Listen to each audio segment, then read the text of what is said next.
जागतिक ग्राहक दिनानिमित्त जिल्हाधिकारी कार्यालय सोलापूर यांच्यातर्फे प्रदर्शन जनजागरण करण्यात आले।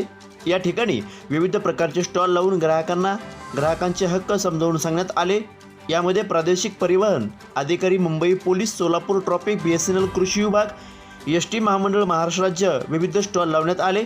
कार्यक्रमाला जिल्हा ग्राहक संरक्षण सचिव माननीय वर्षा लांडगे, उपप्रादेशिक परिवहन अधिकारी अर्चना गायकवाड, सहाय्यक प्रादेशिक परिवहन अधिकारी विजय तिराडकर, अमरसिंह गवारे, मोटर वाहन निरीक्षक सुखदेव पाटील, शीतलकुमार कुंभार, विशाल नझीरकर व अमृता देशमुख यांनी रस्ता सुरक्षा व हेल्मेट प्रतिज्ञा, सुरक्षा कवच कक्ष, फेसलेस व ऑनलाईन सुविधा, हेल्मेट, सीट बेल्टचा वापर, महत्त्वाची गाडी चालवत असताना मोबाईलवर बोलणे, कागदपत्रे, विमा, PUC, फिटनेस, पासिंग इत्यादी बाबत माहिती दिली।